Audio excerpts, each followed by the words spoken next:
Los personajes de la cultura toman café con Ángel.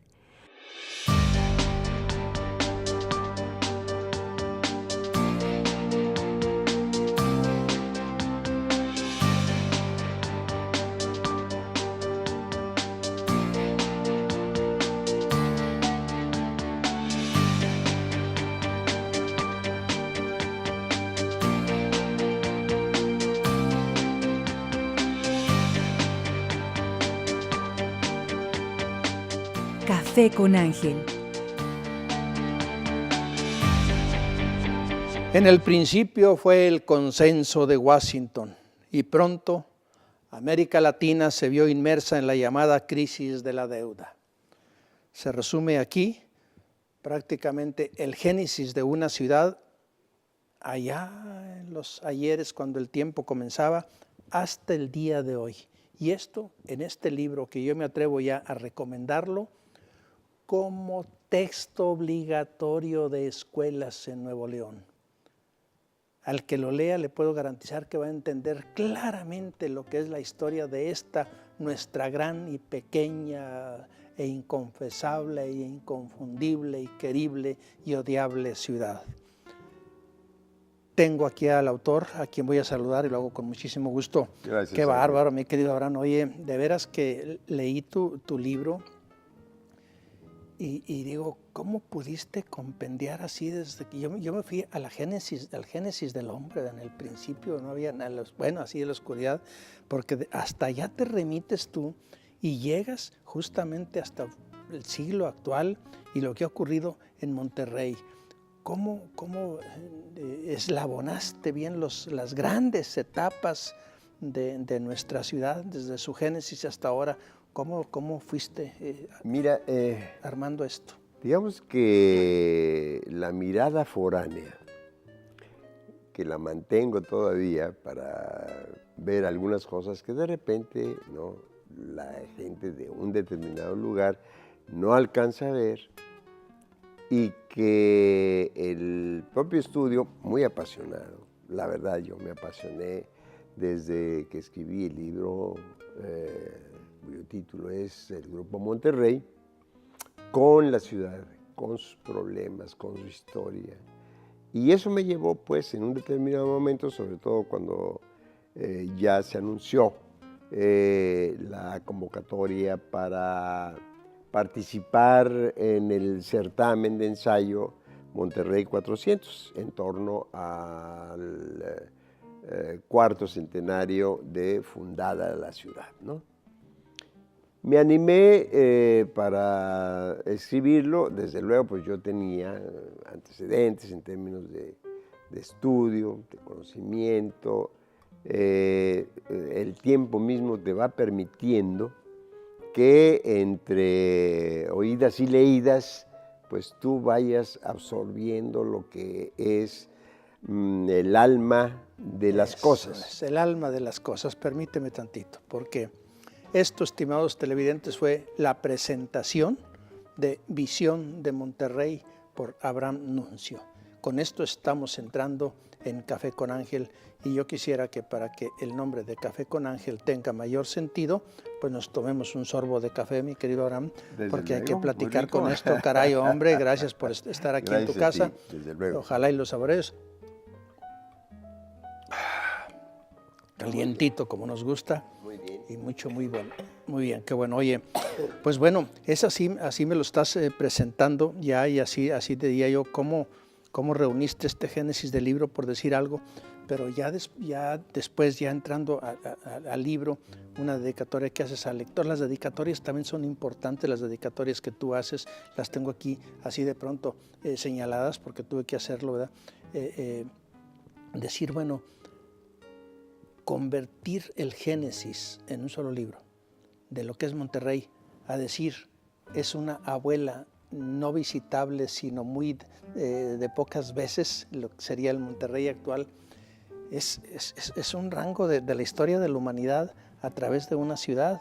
La Íteca, te refieres tú de lo que sería la Itaca que utilizas, la imagen preciosa de Alfonso Reyes, que de pronto la visión de Anáhuac, la visión de Monterrey, cómo estás abarcando tanto y lo haces tan bien de veras y tan enlazado, tan digerible y decir de veras que con esto entiendes el alma, entiende cualquiera de ustedes, estimados televidentes, puede entender no ya las fechas, no ya lo demás que ya conocemos, las fechas fundacionales y demás que son importantes, sino el alma de la ciudad. Precisamente te voy a decir por qué. Monterrey es la ciudad que anuncia una etapa del país que no estaba prácticamente en ninguna otra parte, sino aquí, concentrada en nuestra ciudad. Y esto es, digamos, producto de muy diversos movimientos de carácter nacional e internacional, ¿no? Hoy también, en una nuez, uno puede darse cuenta de qué está pasando, ¿no? El fenómeno de la globalización y lo que Donald Trump nos ha anunciado, ¿no? En los términos geopolíticos que nuestro país vecino acostumbra a poner las cosas. Entonces, nosotros siempre hemos sido fruto de movimientos externos. Bueno, finalmente la colonización no vino de otra parte, sino del otro lado del Atlántico, ¿no? España, la corona española. Y así es como se inicia el relato de Monterrey. Vaya, Monterrey como una ciudad con el nombre que hoy tiene. Sin embargo, yo me remito pues a los habitantes que aquí vinieron a encontrar los españoles, que son habitantes que, de acuerdo con ciertos cálculos, estuvieron aquí más de 10,000 años atrás y que se movían pues en una extensión enorme, la cuenca llamada la Gran Chichimeca, ¿no? Y bueno, pues esto realmente es toda una historia porque invadidos como se vieron tenían que responder a la invasión. Eso un poco como que en general los historiadores nuestros no lo dicen, pero fue una conquista. Aquí permaneció el territorio donde hoy se asienta Nuevo León, pues en términos de lo que llamaron guerra viva. ¿Por qué? Pues porque no se dejaban los indios. Es decir, eran etnias, 250 fueron las que localizó, o más de 250 las que localizó Alonso de León. Gran libro que rescató y estudió el maestro Israel Cavazos, recientemente fallecido, ¿no? Muy lamentable su muerte. ¿Me permites más tantito que tomemos un pequeño respiro? Vamos a ir, estimados televidentes, y lo digo con todo respeto a mi amigo Abraham Nuncio, por supuesto, a salto de mata un poco, porque el libro sí es muy digerible, insisto, muy legible en ambos sentidos, pero pues abarca muchísimo. Pero bueno, vamos a tomarnos un pequeño respiro, otro sorbo de café. Bien. Y continuamos con este su programa. Adelante.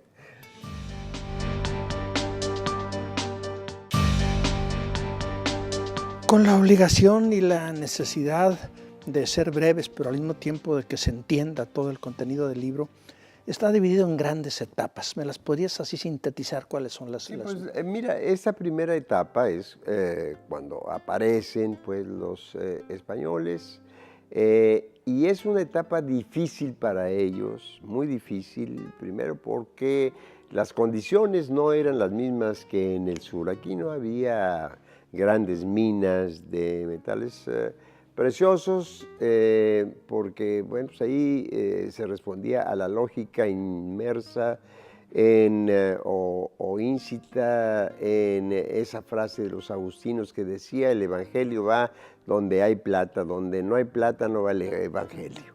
Muy claro, ¿no? Entonces, es un gran lapso, más de 200 años, o bueno, 200 años, digamos, en los que prácticamente Nuevo León permanece pequeño, pues no eran más que 20 casas sin contigüedad, decía el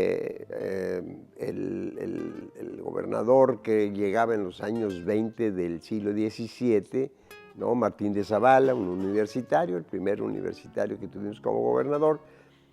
Y entonces toda esa etapa, la etapa colonial, es de guerra, de carencias, y no es sino cuando se empiezan a sentir las reformas borbónicas, que arrancan desde 1700, pero no se hacen efectivas realmente, sino hasta mediados más o menos del siglo XVIII. Y ya cuando aquí se crea, por ejemplo, el Colegio Seminario Tridentino, es cuando aparece realmente la posibilidad de un crecimiento que antes no existió. Los obispos Rafael Berger y otros fueron muy perspicaces. Se trazó el crecimiento hacia el norte con el segundo obispo, Llanos y Valdés. Y el obispado, tú señalas también el obispado, bueno, Sí, el claro. obispado y el seminario, ¿verdad? Como dos Sí, claro, instituciones. claro, pero ya el seminario tenían que asentarse, ya había un crecimiento basado ciertamente en la agricultura, la ganadería, pero todavía no aparecen las señales del Monterrey industrial.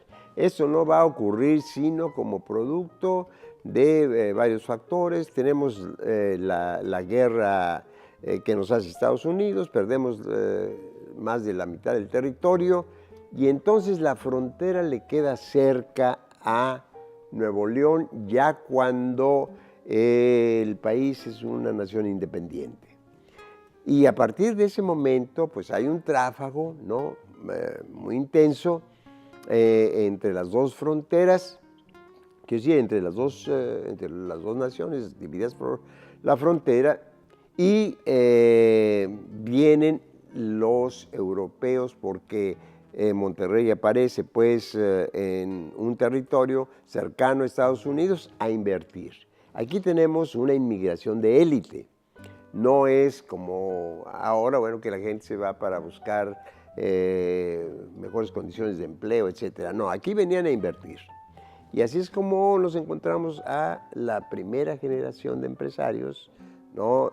Comerciantes, industriales, sí, digamos que situados en el ámbito de la industria textil, y pronto va a aparecer la siderurgia como un movimiento que nos hace el favor el presidente republicano también, William McKinley, ¿no?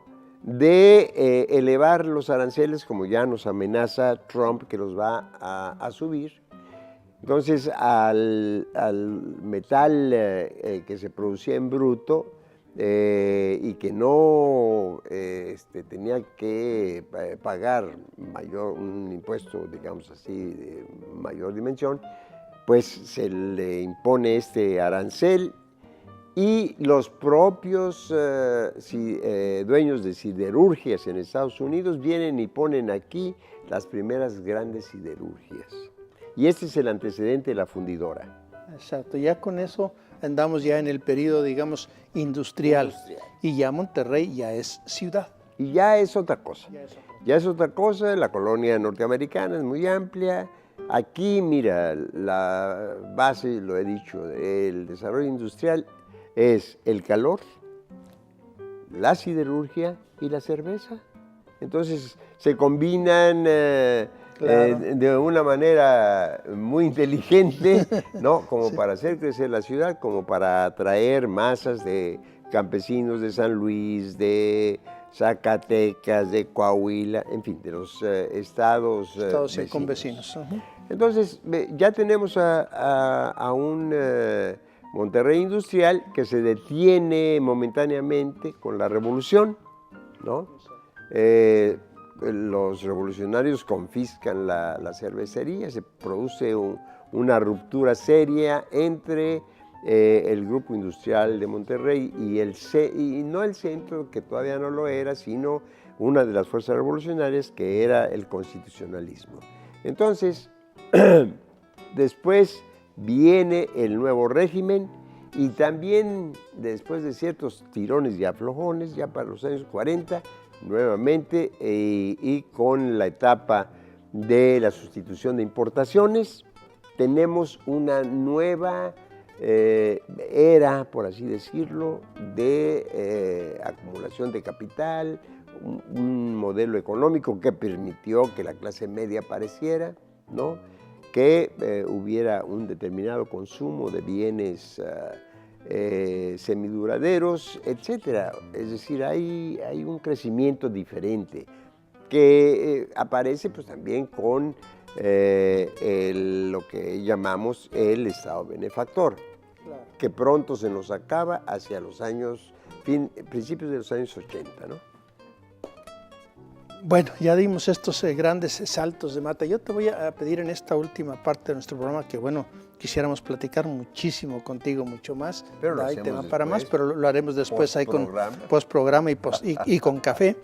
Que me describieras ya ahorita en la parte última lo que es el alma del Monterrey actual, o las almas, si es que las ves ya con el narcotráfico, ya con el crecimiento bárbaro, el urbanismo, lo que tú quieras. ¿Cómo ves a la ciudad de Monterrey? Y al mismo tiempo quisiéramos un espacio muy pequeño para, bueno, dar un salto de mata tremendo e ir a hablar nada menos que los poemas de amor de William Shakespeare, que te lanzaste a traducirlos, pero esto será luego de que nos tomemos otro pequeño café. Claro que sí, adelante. Salud.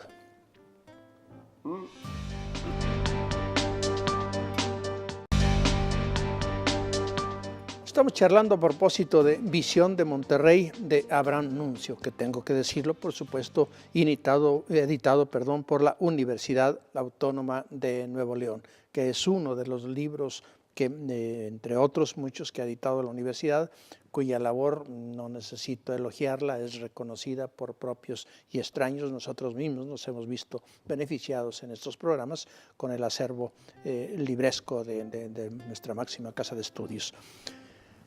El Monterrey de ahora, a propósito ya de que lo viviste desde su génesis hasta ahora. Mira, yo siento un Monterrey deteriorado. Deteriorado también pues, por varias razones. Ha habido descuido, la ciudad está descuidada, ¿no?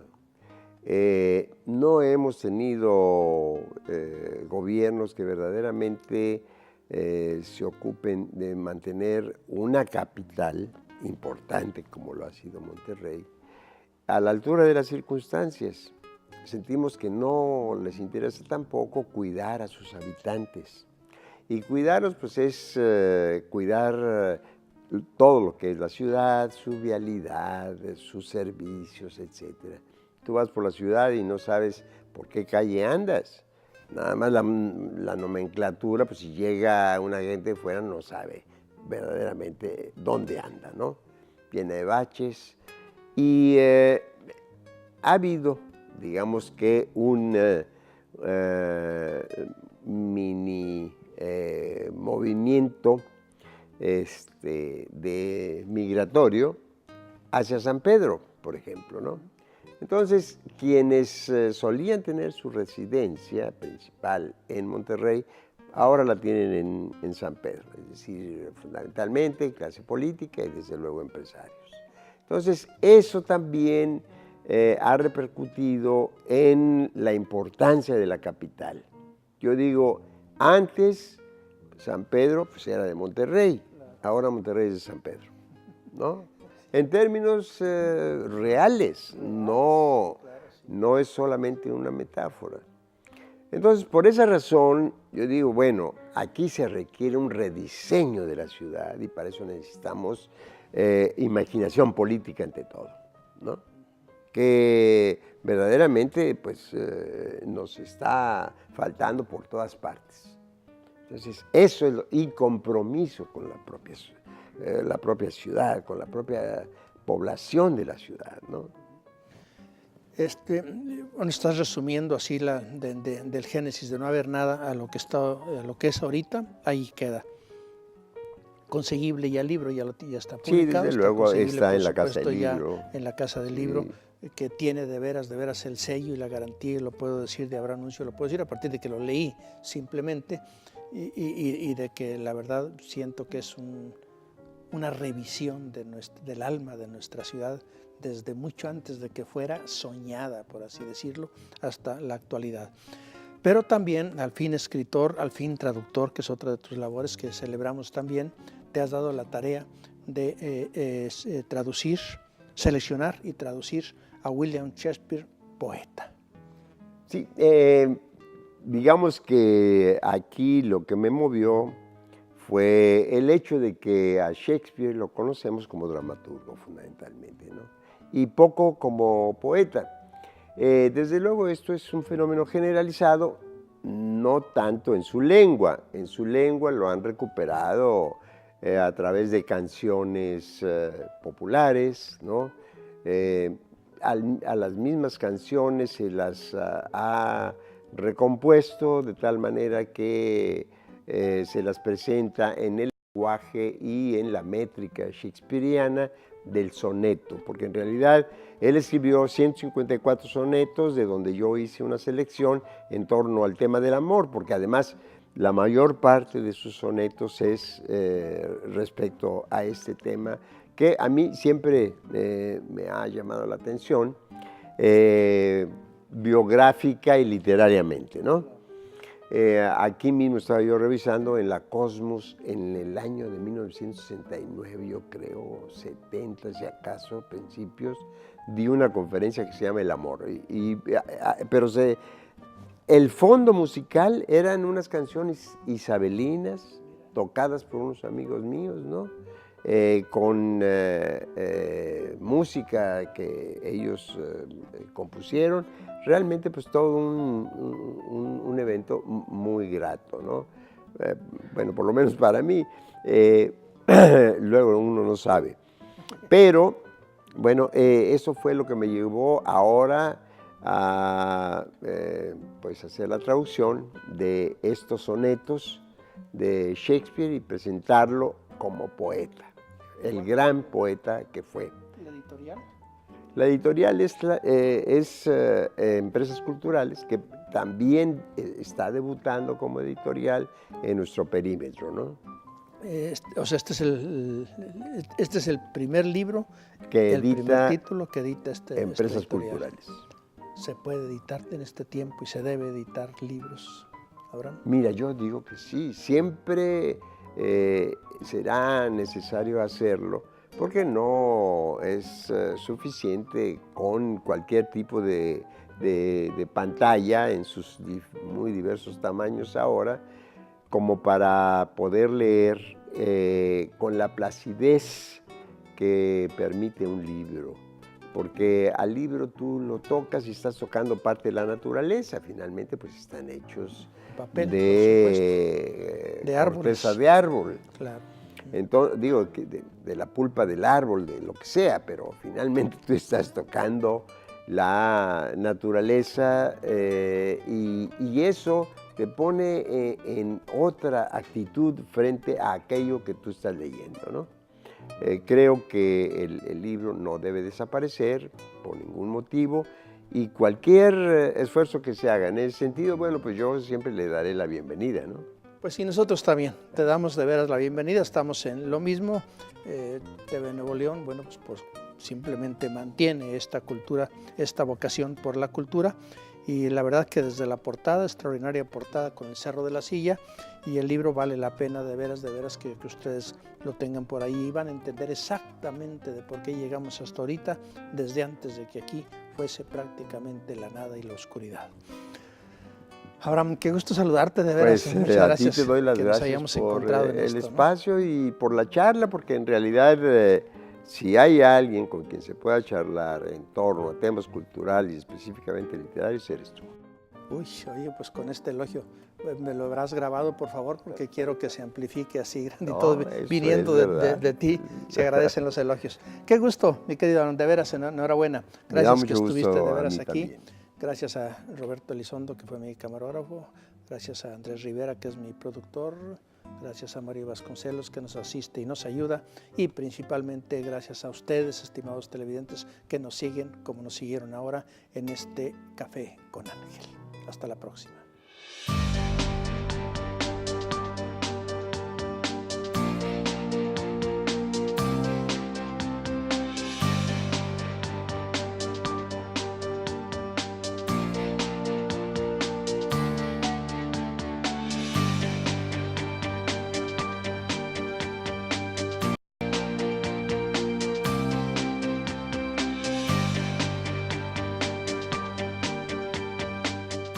Café con Ángel.